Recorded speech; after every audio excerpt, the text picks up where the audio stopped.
Welcome to High Strangeness, where we ask questions and explore all that is strange and unexpected in our reality.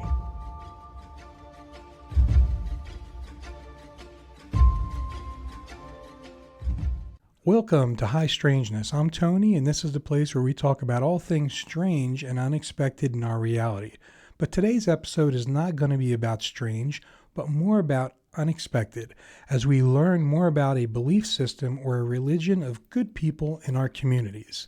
And so that's why I am so privileged to have a very nice person on the show today who is going to help us understand more about Hinduism. And her name is Indra. Indra, how are you doing? And how are things? I am doing good. Thank you for having me on the show. It sounds exciting and different and fun. I hope our listeners and whoever watches the podcast loves it. Okay. Absolutely. And Indra, what is your last name? Because I'm afraid I'm going to mispronounce it. It's a whole mouthful, not difficult. Neelameggam, and just every syllable is pronounced with the same emphasis. Neelameggam. And that's my husband's name, and as once upon a time, my age, we took the last name of the spouse, so that's what happened. So I go by Indra, and you can call me Indra throughout. That's fine. Perfect. Thank you, Indra. And Indra, your place of worship, and if I say this wrong, I apologize, is it the Ganesha Temple in South Jordan, Utah? Yes, that is a Hindu temple, a mainstream Hindu temple. The Shri is like a Spanish senor or English mister. So anybody who's revered is referred to as Sri. Of course, God is the most revered. So this is Ganesha's temple. It's Sri Ganesha's Hindu temple in Utah. One thing about Hindus, we don't belong to one congregation. And we don't say, I go to this temple, I go to that ward. We can go anywhere and worship. So yes, this temple is close to my home, so we do go there. But there are a couple of other Hindu temples of other denominations in Utah, and we visit those places too. Oh, perfect. That's great. So now, Indra, as I get going here, forgive me because all my questions are from pure curiosity because I know very little, and I'm so excited to learn. Tony, that's perfectly fine. And if I know an answer, I'll give you. Otherwise, I'll say, hey, I don't know how to answer that. We'll go with that. Perfect. So now, do you hold a position there in your local group? And how did I come to contact with you? Okay. I mean, in our Hindu temple, it's not as if like, how shall I put it? Catholic Church's Pope is the ultimate authority. We don't have a priesthood like that. In Hindu temples, we do have officiating priests who mainly their chore is to serve the devotee who comes there. A devotee may come in saying, hey, I have a new baby, I need a blessing. So there may be a ceremony and there's a ritual associated with that. So the priests do that. In addition to that, in a Hindu temple, there are consecrated deities. If it was India, it would be one deity for one temple. But we live in a foreign country and we cannot build 1,000 temples. So all denominations of the Hindu faith have their own shrines within our main temple.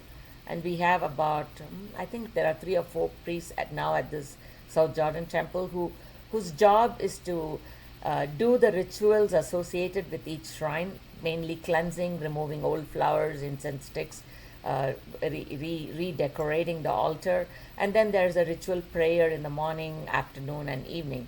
So that is their core or the chore for the day. And meanwhile, if there are devotees who come at any time to help them offer service. So in that temple, therefore, nobody holds an office except we have a more kind of an executive body who takes care of the running of the temple, who are elected every second year. I used to be one of the presidents for many years. And then we had a kind of an unwritten law after 15 years. We don't want the same officers being re-elected. We want the younger generation to pick up. So right now, I don't have an official title, but my husband is a trustee. We are the founding trustees. But we don't speak for the temple. Nobody speaks for the temple because God is the only one who speaks for the Hindu community. Wonderful. Thank you. So we'll probably get into some of those different things. I've got about 15 or so questions, so I'll start those now, if that's okay. What is the God or greater intelligence that this religion worships or looks up to? So in Hinduism, it's a very multi-layered faith, and just like all old faiths, you have different denominations who will emphasize one aspect or the other, or not believe in one aspect.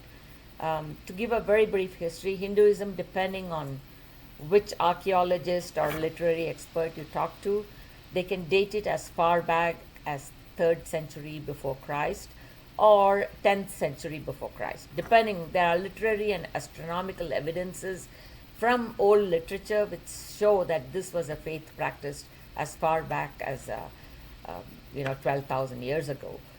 Given that, we'll take that with a pinch of salt. There's archaeology which confirms it in different ways.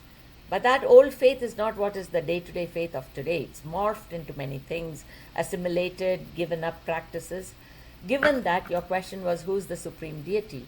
In Hinduism, there's only one supreme being, and that is called Parabrahman. Para means all-pervading.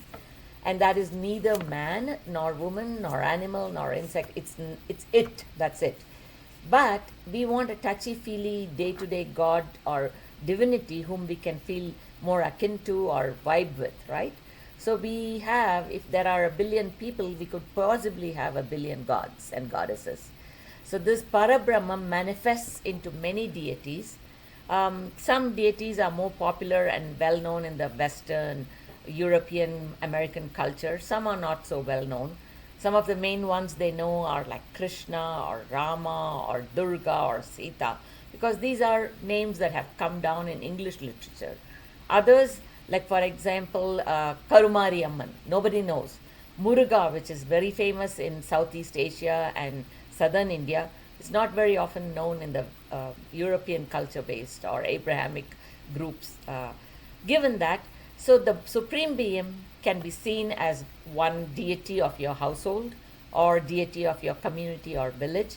So some of the more famous ones are Shiva, Kali, Durga, Ganesha of the elephant face, Rama of the mighty bow, Krishna, who is very well known in many, many ways, because the 60s culture in America brought a certain group of people, the Hare Krishnas, whose main deity was Krishna. So that became popular.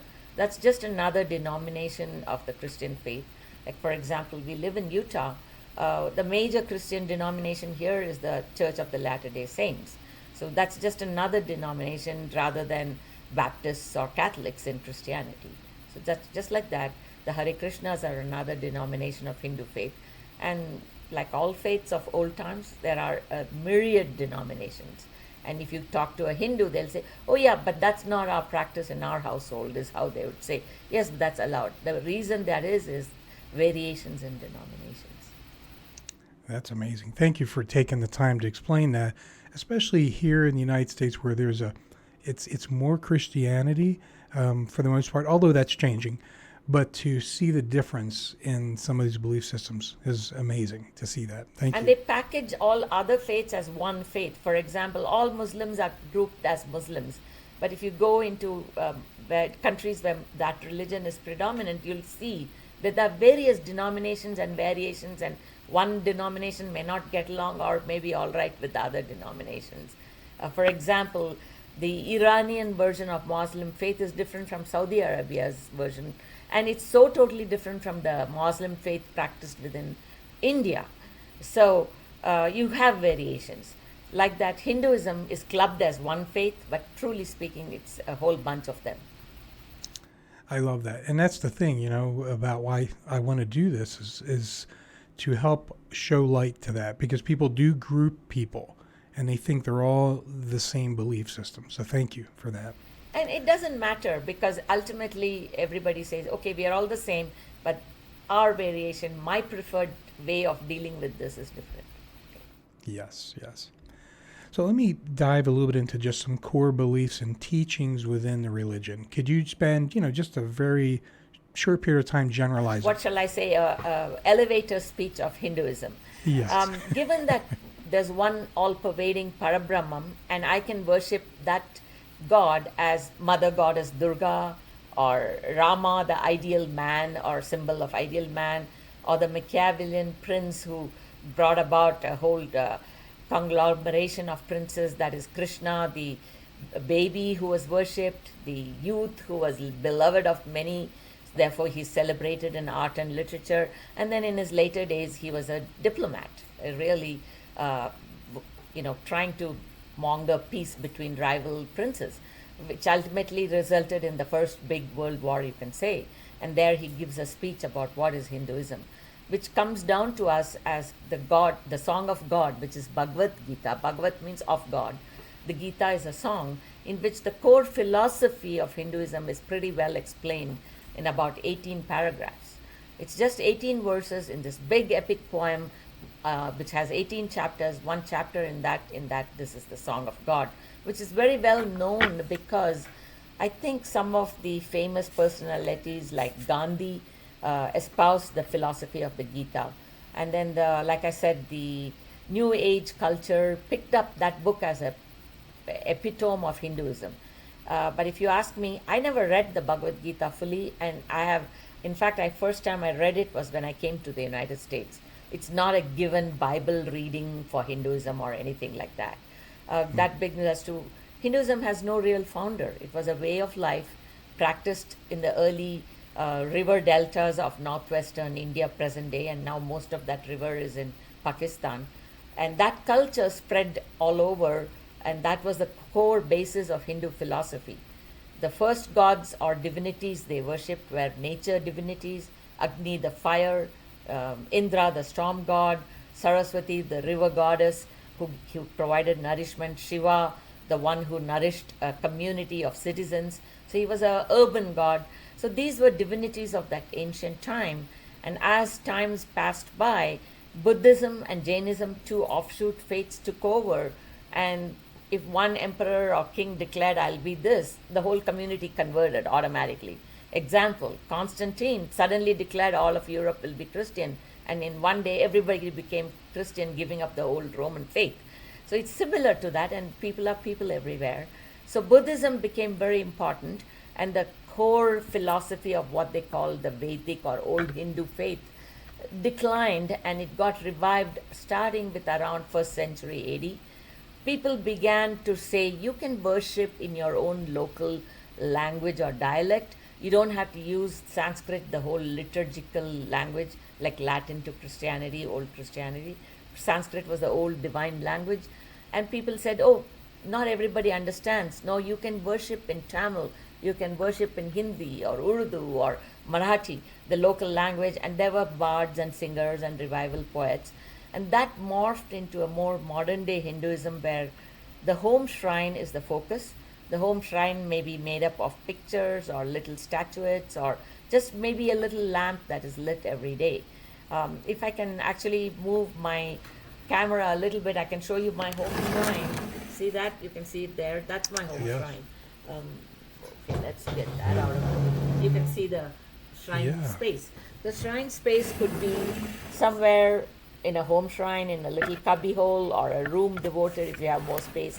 Mine, my office room and my home shrine are in the same room space because that's our basically our living room area. So you could do that and worship there. Going to a temple is not a requirement in Hinduism, though the temple functions more as a social gathering. Big festivals are often celebrated by the community together in a Hindu temple. That's the function of our South Jordan Hindu temple, the Sri Ganesha temple. Because being in a foreign country, parents like to have the children be exposed more to Hindu culture. When neighbors and friends go to church, children may ask, what do we do, Mom? So then you say, here is your temple to go to on your weekend. Weekend is not our Sabbath, but it's a convenience because it's a holiday for everyone. So therefore, our Hindu temple too gets more worship services, more visitors during a Saturday or a Sunday. But no one day is more holy than other in our Hindu culture. We follow the lunar calendar, so the nodal points of the new moon and the full moon are the days to measure the cycles rather than a Saturday or a Sunday. Day-to-day worship consists of offering prayers, which could be very short, as long as 1 minute, or it can be elaborate prayers running to a couple of hours, just like your podcast, depending on 10 minutes, 10 hours, whatever you like. The priest is not necessary to offer worship in a temple, but often the priest officiates on behalf of a devotee. We don't have set service times where everybody sits together, listens to a sermon or a lecture by a priest or priestess. No, we don't do it that way. Worship is very personal. You go, offer your prayers, meditate maybe, sit down, talk to the priest, or do the ritual of the temple wherein you offer flowers and fruit as an offering, and then seek a blessing. And then when you're comfortable, you go home. So you'll see people walking in and out. In fact, one American friend of mine said, "Your place looks like the Grand Central Station, people coming and going. When is your service?" I said, "This is the service. This is happening all the time." So that gives you a little history down to today. That's perfect. That's fascinating. Thank you. And really well described. Thank you. Yeah. And you've kind of alluded to this here a little bit, but the historical origins, it goes back quite some time. And there's been an evolution and some things, especially here in the United States. Talk about that for a minute. Like, what has been the changes or just, evolutions? So let's explain two words which are very often misconstrued. The word guru really means the teacher who teaches you. Your teacher is, and the word acharya means the one who teaches, teacher. So the teacher can teach you religion, science, math, and Hinduism is very, very accepting of modern developments in science and technology, history, and even astronomy, astrology. All these are part of this different sciences you learn. So you will not find someone saying no or yay. The teacher is very revered and often chosen as the main person to follow by a group. For example, in the 60s, there were a lot of teachers and gurus who came to the United States because of the popularity of certain music bands who picked them up, or movie stars or others who made it popular. So one of the most famous which people know about are the Hare Krishnas, which was a person called Prabhupada Guru, who came here, established it, and he kind of followed the evangelical line of organizing faith so that he would have a group, a temple, people come and worship. And he even introduced the art of conversion, saying somebody can convert. In Hinduism, core Hindu belief, there's no conversion. If you want to practice and you say, "I'm a Hindu," you are a Hindu. Basically, you are born a Hindu, your family tradition is followed. But Prabhupada introduced the Hare Krishna concept, built beautiful temples, had big congregations, and helped people who are seeking a difference from their home traditions or faiths, because it was a time of churning and a revival. I think every culture goes through that in the 20s to 30s, and then it goes back to more conservative styles. That happens in every century. So that introduced a lot of teachers, gurus. There was one Mahesh Yogi. Practices such as, which we call as an exercise, yoga, were introduced by these faiths, which is nothing to do with Hinduism, but they introduced that as a style of exercise and bodybuilding and culture and meditation as important. So these were some of the newer concepts introduced into the Americas and Europe quite a bit, which were Hindu-based rather than Hindu. You understand the difference? It's a Hindu-based faith, which is very different from the Abrahamic Jewish, Christian, or even Muslim traditions, where there is monotheistic and you believe the teachers, one teacher, one book. For example, the Book of Mormon is the ultimate book for the LDS faith. In Hinduism, there's no one book which is the ultimate book to find answers. So your home tradition may give you the answers. Your teacher who's revered may give you answers if you don't find answers in the books. So I don't know if that helps answer the question you had. Yeah, that does. That's great. Thank you. In communities, do you see how active are Hindu faith in the communities here in the United States? I mean, anything from political to everything else. The Hindu community of Utah, at least, I would say 90% are people who have migrated from the Indian subcontinent or Malaysia, Sri Lanka, Singapore, Indonesia, people from all those countries. Of course, a lot of original settlers in long-time Africa, Zimbabwe, Rhodesia. Those names don't even exist anymore. Countries from African countries So second generation immigrants, I mean, their ancestors migrated to Africa. Then because of a lot of upheavals in the 40s, 50s, and 60s, they migrated either back to India or to Europe, to America. So you have people of Indian origin from all these countries. They are the predominant followers of the Hindu faith in the, what shall I say, the traditional or mainstream sense, who live in Utah. They are about 10,000 people, I would say, right now. When I was here in the early 80s, it would be about 300 max. Now it has grown. Wow. Because of, I would say, the information technology population, a lot of them. People come to study in the universities, campuses. And of course, there's business people who start gas stations, hotels, motels, restaurants. So there's a certain crowd of different nature that has come in the recent. And these people would come to this Hindu temple to worship when they feel the need, particularly when the children come. Till the children are born, people don't really bother so much. Then they want to give the Indian culture to the kid, or to do a ceremony for the child, or a housewarming, or if they buy a new car, they want to take it to the temple the first time before driving it on the streets. So those kind of issues, the Hindu temple is a focal point, it's a social hub where they can meet people of their same faith and exchange addresses, meet up, form friendship groups. That is correct, but there is a certain population which believes in the Hindu philosophy, the Vedanta, that is also people who got interested in Hinduism as a spiritual path, may not convert from their existing faith, but they don't have enough answers in their own faith. So they look for new age faiths to find answers which are more comforting, maybe perhaps because of their lifestyle, maybe perhaps because they did not want the constrictiveness of their mother faith. They would rather find something more open, which would be more welcoming of different lifestyles in modern times, more welcoming of friendships and intercultural activities. They have traveled to other nations, so they see the beauty of the culture. So they are interested in not more religious rituals of day to day, but they are more interested in the philosophy that Hinduism brings to them, which is all-encompassing, accepting, very tolerant. So I would say that is the background.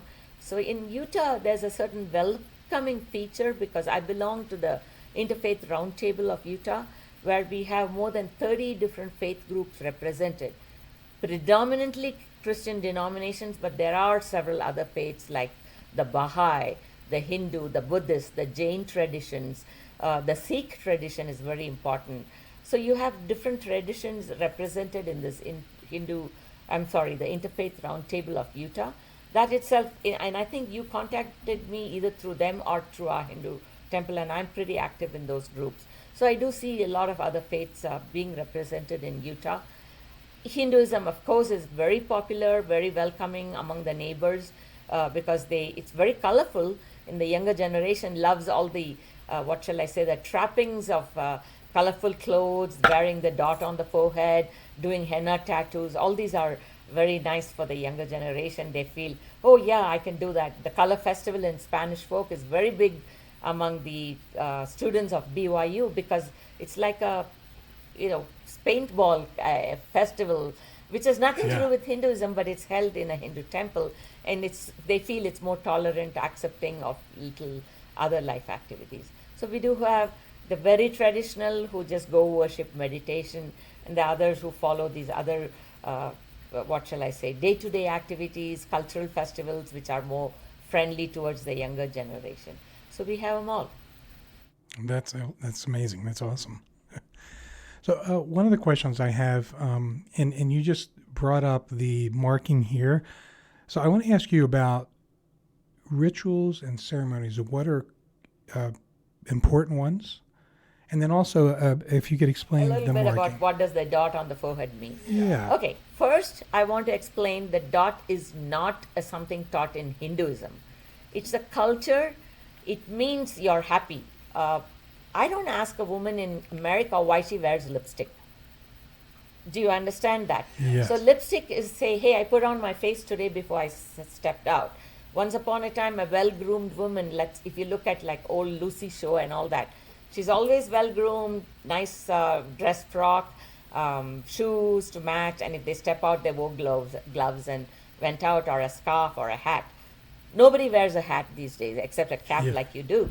Once upon a time, even the laborer on the street had a hat on his head. If you look at the old pictures in New York pictures, men digging trenches, they had a coat and a tie and a hat. Do you see that? No, but that's a dress culture.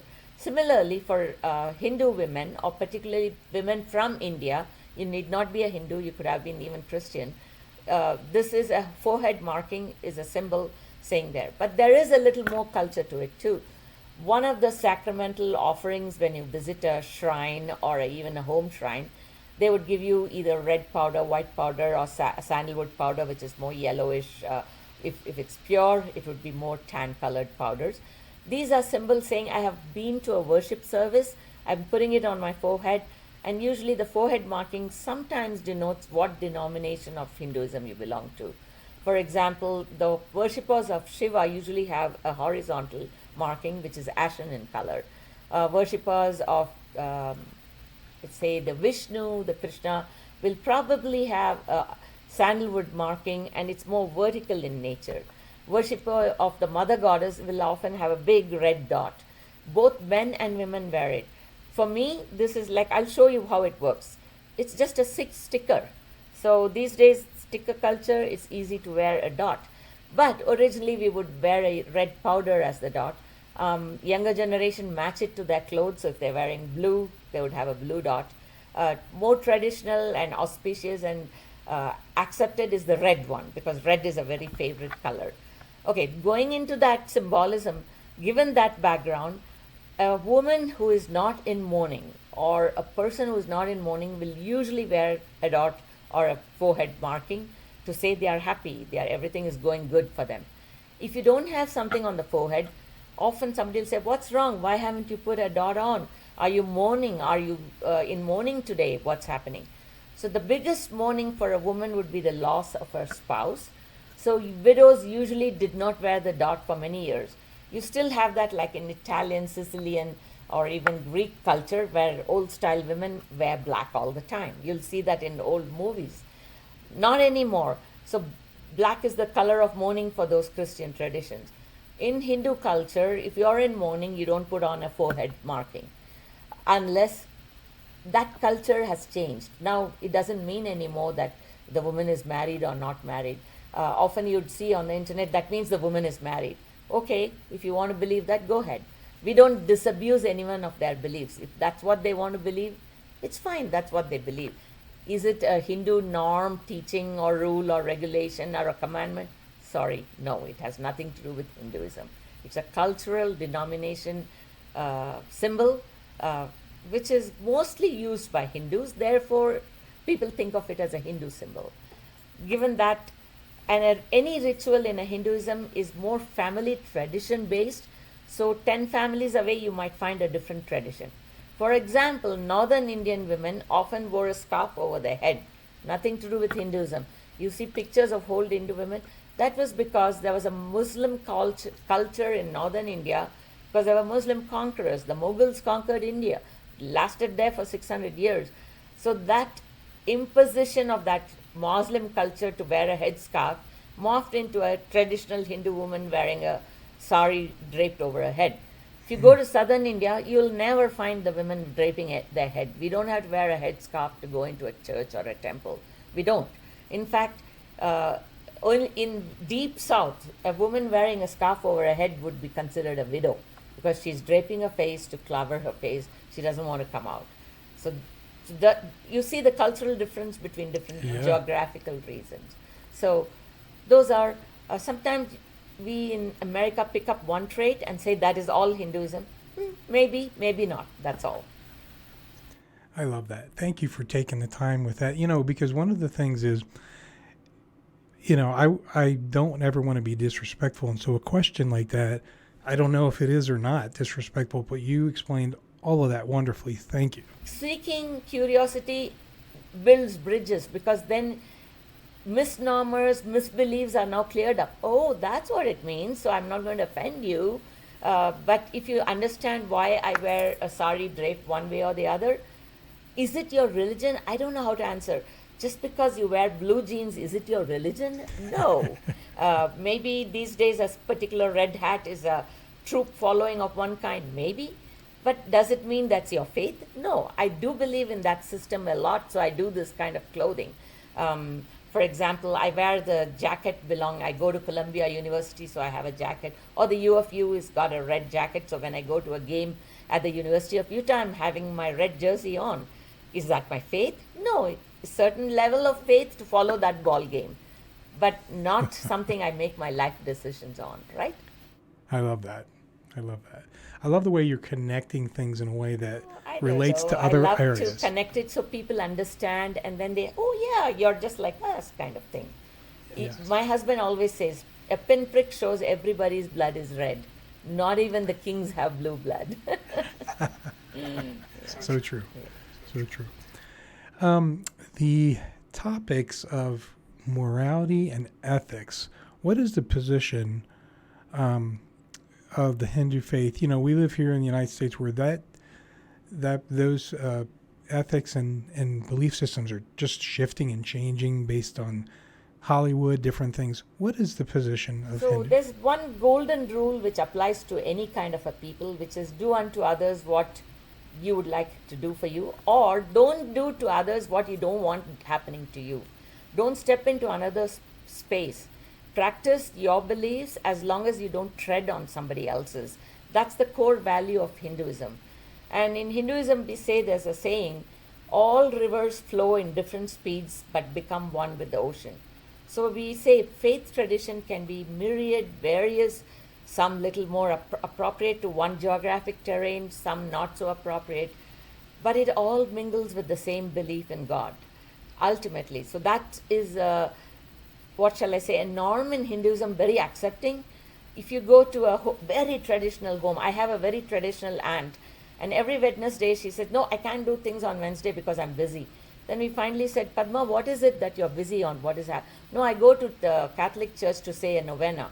Very traditional Hindu woman maintaining a kosher Hindu home, but she also believed in this, going to this to offer prayers, because her best friend was a Christian woman who took her there, and so she had followed that ritual, which gives her that solace to go worship there.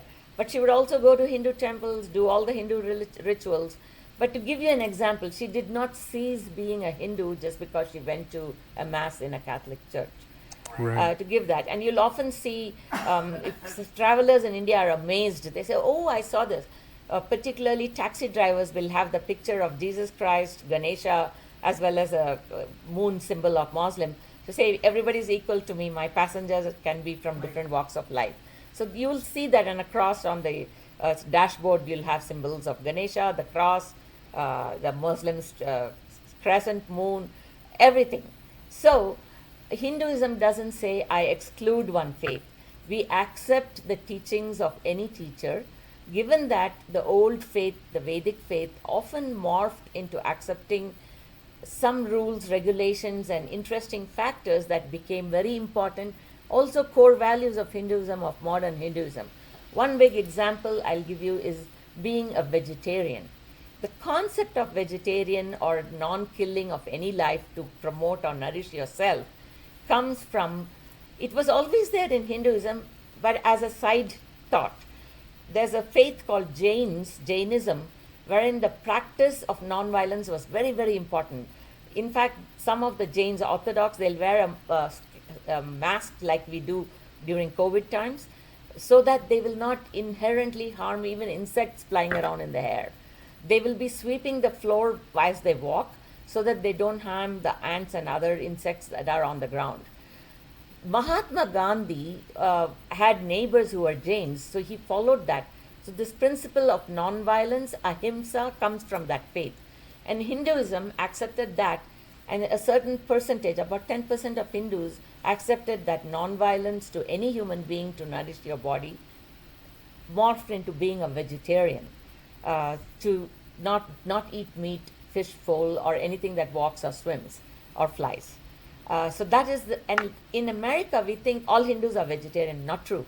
If you go pick up a recipe book from even any bookstore, You'll see recipes for how to cook chicken, how to even cook meat from cows or buffalo or a steak, how to cook a steak.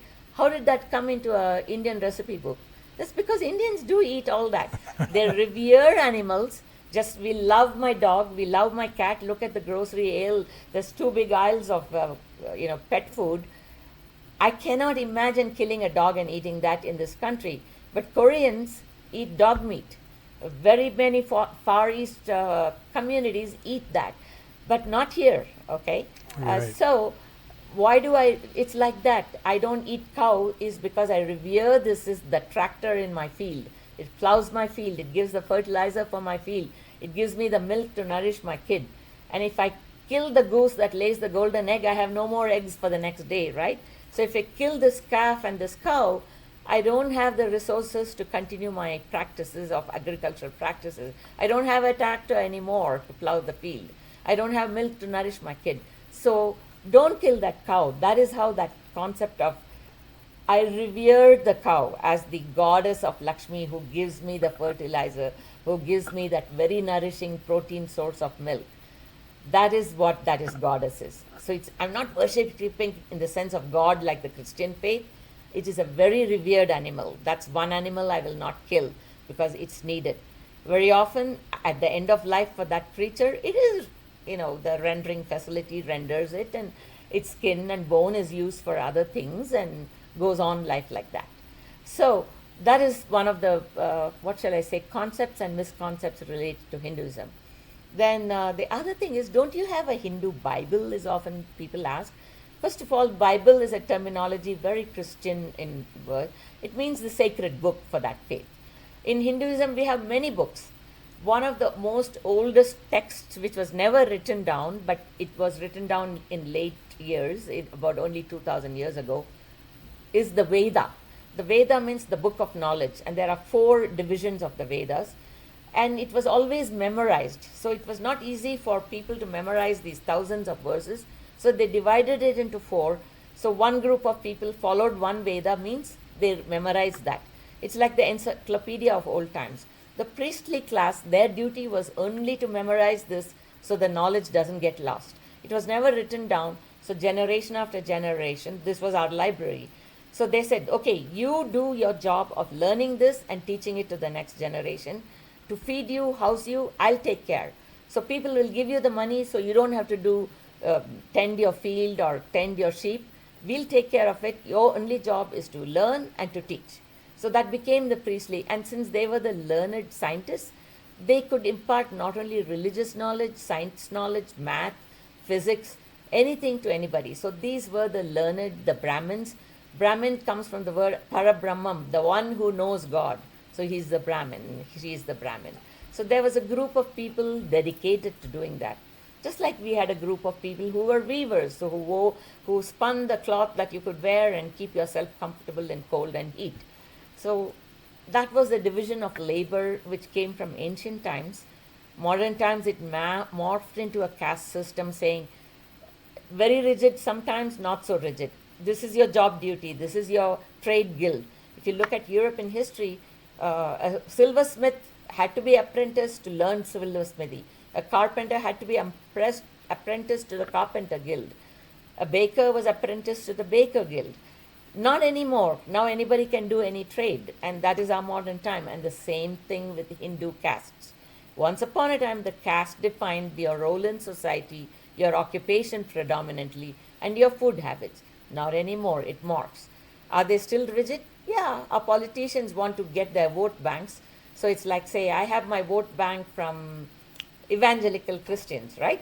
Does it mean that's what the religion said? No. But politics always tries to band together groups for their best interest. And we hear media, we hear the political side of this, but day-to-day life, castes are a different picture as practiced in India.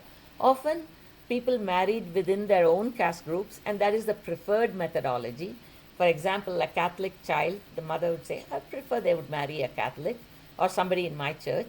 If it doesn't happen, maybe another Christian dinner. If it doesn't happen, maybe my social structure. If it doesn't happen, anybody is okay if the children are happy when they marry Because what is the purpose of marriage, which is another tenet in Hinduism, is to encourage the next generation so that civilization prolongs. So that is where it's very important to have a child who can do the rituals for the ancestors, and therefore the society continues. That's one of your obligations, to be married, produce a child so the next generation can continue. And we see the importance of that. The other day I read a new story in Japan. It's all old people. They don't have younger generation. And it's becoming a societal problem if you don't have a child. So you need that child to go on. And all the rules related to marriage, household size, household nature, the definition of a household, all this comes from this basic factor: progeny to continue the next generation and next civilization. Therefore, I say these rules are essential. Thou shalt not marry someone who cannot produce. So a man marrying a man may not be able to produce a child themselves. They have to adopt. So the actual activity of man marrying man is not prohibited. It's prohibited because you cannot produce the next generation for the civilization to continue. So it's not really prohibited. It's not preferred. The preferred method in Hinduism is a householder who marries, produces children, grandchildren, so that the ancestors can be appeased. So you do prayers to your ancestors. The main function here is, hey, my civilization continues to the next generation. Therefore, my farms will be tended. My business will be running smooth after third generation. That's the rule, which is a core societal value accepted in Hinduism. I love that. Lots of logic behind it, which is great, right? You don't have to get into the arguments about people feeling a certain way. It's about Hindu philosophy is very logical, and that's why a lot of people find that fascinating. Yeah. That's great. You've answered several questions I had just right there, so thank you very much. I think I know the answer to this, but I'll ask it anyway, which is the Hinduism's acceptance and relationship with science and health. I know there's some religions that are, you can't do a blood transfusion or this or that. Hinduism is open to all that. Is that correct? Hinduism is lovely in the sense there are no taboos, including the food you eat, including the clothes you wear. We say dress respectfully when you come to the place of worship because it's the most revered place. But I'm not going to not let you in if you come in blue jeans and a t-shirt. If you're worshipping, come. But there's no, for example, if you go to a synagogue even, they have, the Orthodox Jewish people have a certain type of a hat and dreadlocks and little things they wear on their wrists and their shoulders. That's the Orthodox Jewish person, but they don't preclude in the modern tradition. A Muslim woman is often required to wear a headscarf, not only when she goes to worship, but even in public. In very Orthodox Muslim societies, it goes to the extreme of the woman covers her face. That is, they say, is the requirement of their faith tradition. It is not so in Hinduism. There's no do's and don'ts, no rules and rituals. And coming to the next step, there is no prohibition of new scientific thought. For example, one of the big controversies raging in our American society is understanding the idea of Darwin's theory of, how man came about from ancestral beings which were really not humanoid but a different kind, and then it grew like that. The old dinosaurs and flying birds were what morphed into today's pigeon and that kind of thing. We learn in science. And a lot of traditional faiths abhor that because they believe God created the world and God created it, not the scientific theory of growing from a DNA molecule. In Hinduism, there's nothing like prohibition. We don't say one God created this world. There was an ocean in which things came about. In fact, one of the things in Hinduism that shows is the different incarnations of the god Vishnu. It starts with a first incarnation is a fish. Next, it's a tortoise or a turtle. The next is a man animal, as an animal, the lion. Then it's a half man, half animal, Narasimha. Then comes the very angry warrior hunter with a battle axe who goes. Then comes the very ideal man who marries a beautiful woman, chooses only one wife. And then there comes different philosophies. So here is your thing, the fish which lived in the oceans, then it became a land animal, half in the ocean, half in the water, the turtle or tortoise. And then you have the lion which lives all land animal. It morphs into a man lion Narasimha, wherein human being morphs. So you don't have against science. You're already building into that science into your life. We also believe, for example, if you go to a Hindu temple, you'll see a shrine for the Navagrahas, or for lack of a better word, people use the 9 planets. I would rather use 9 celestial beings that attract or grab. Grab is a good word because gravitational forces comes from that word grab. The moon has a gravitational force. The sun has a huge gravitational force. That's why all the planets wander around the sun in this solar system. So our Navagraha shrine, sun in the middle, Jupiter on one side, Mars on one side. So, and all these deities face different directions. Saturn faces the south.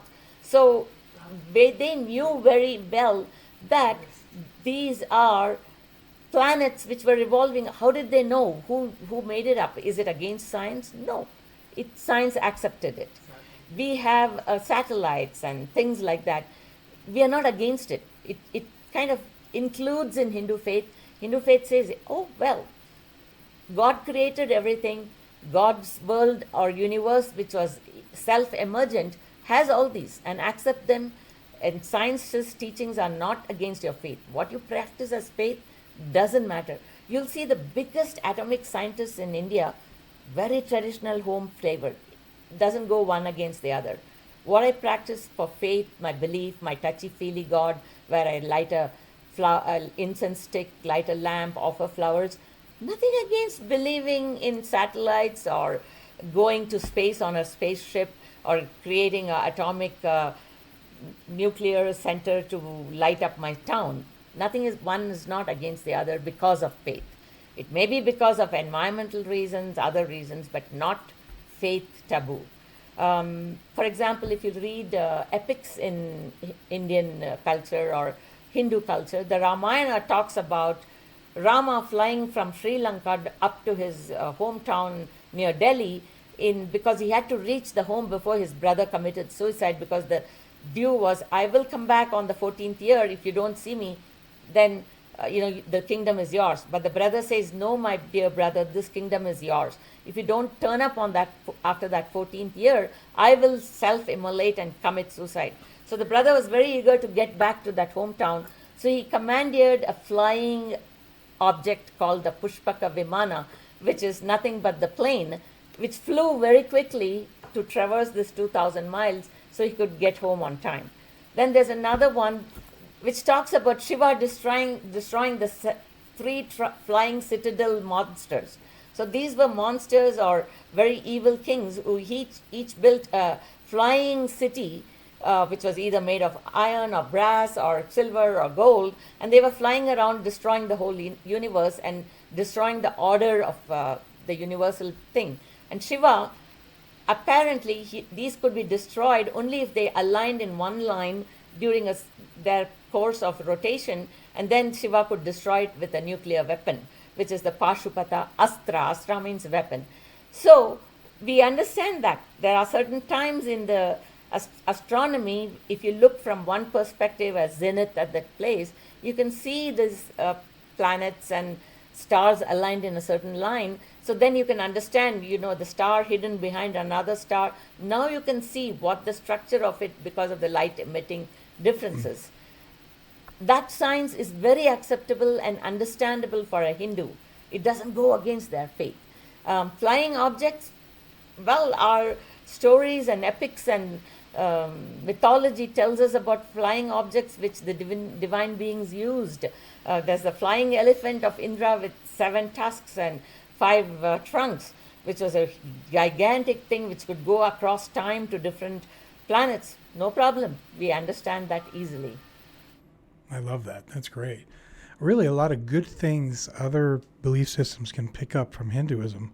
What a well-balanced and helpful belief Not system? always. It has its quirks and false beliefs.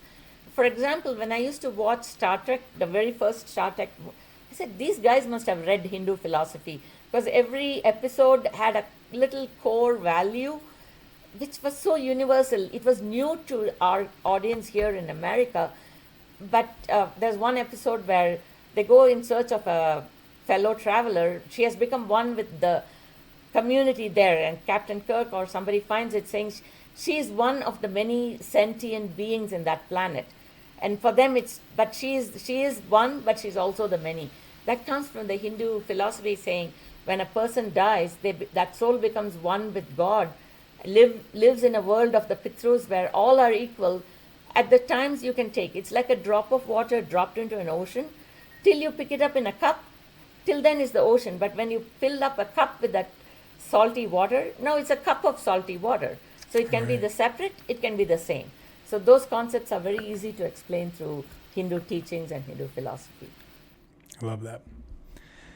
Indra, I have two questions, and then we'll wrap up. I know we're getting close to the time here. So my next one, it's kind of like a part one, part two. I'm interested in what does the day in life of a Hindu person look like to an outsider? That's number one. And number two is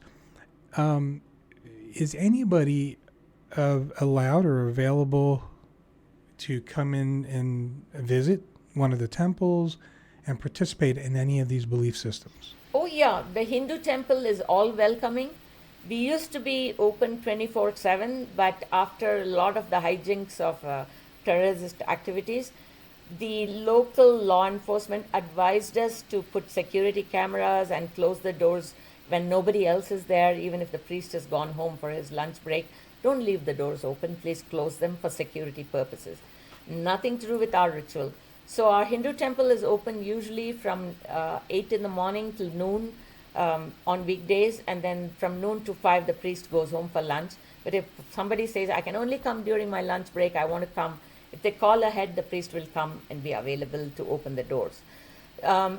Weekends, the temple is open from 9 to 9 in the morning, 8:30 to 9 in the night.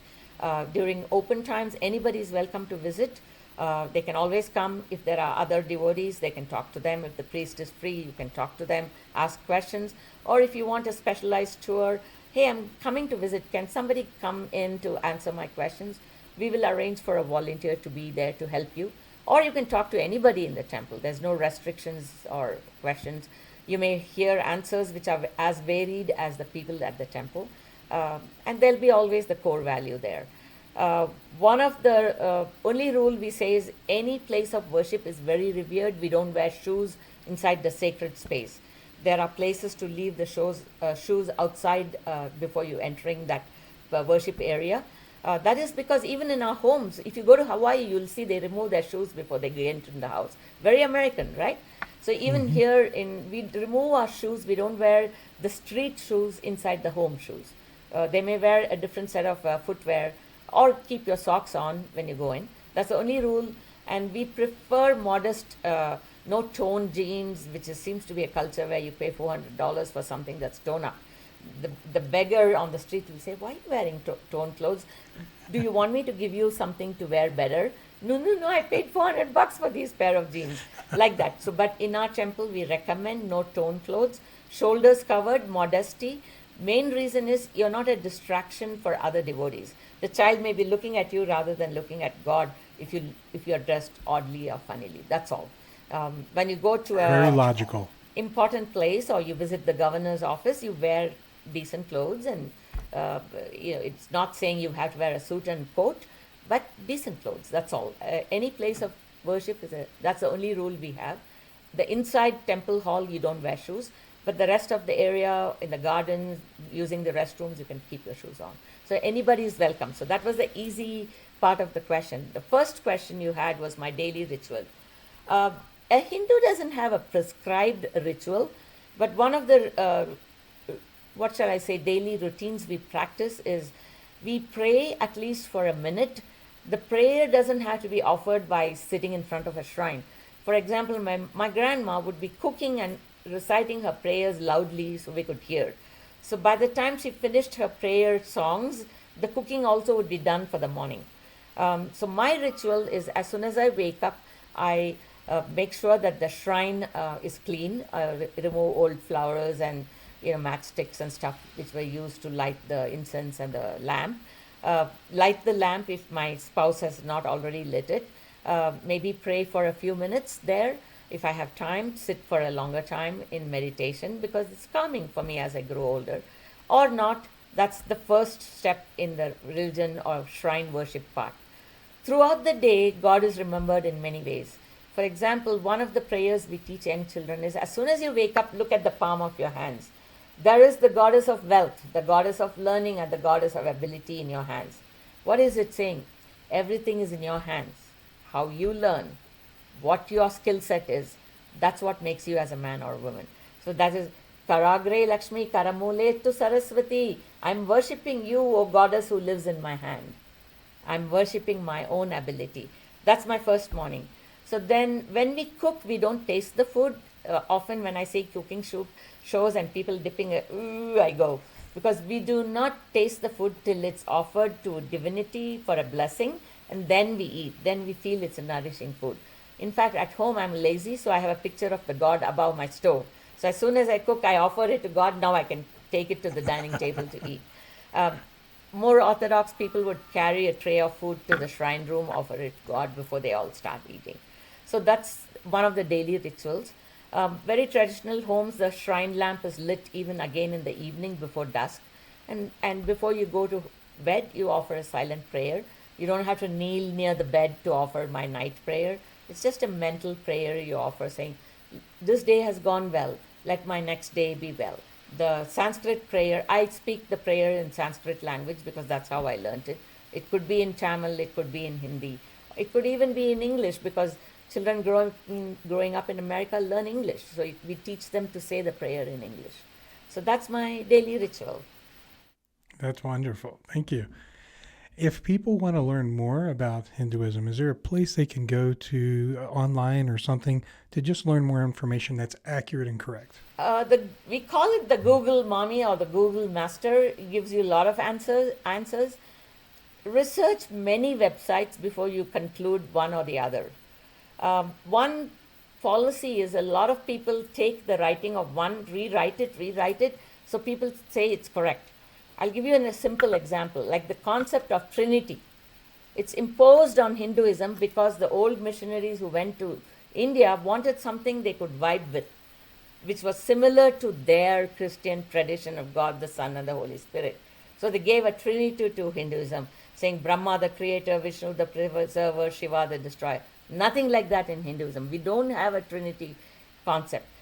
Later prayers use that concept, and we do have songs which will celebrate that, artwork which celebrates, but old Hinduism is not there. So the reason I give that is, when you take something from the internet, be careful.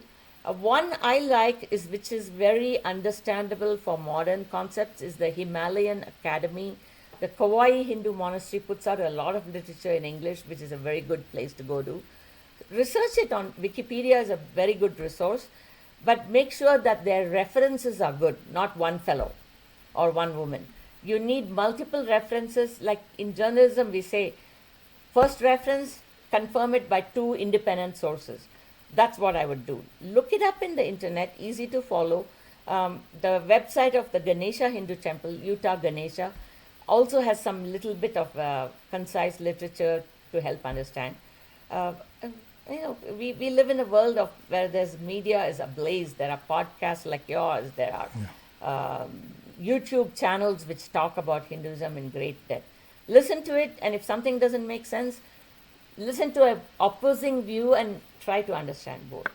And there are books on Hinduism everywhere. I would start by reading literature like the Ramayana, the story of Rama, the Mahabharata, which is the story of 2 warring princely clans, which is like the Iliad of India.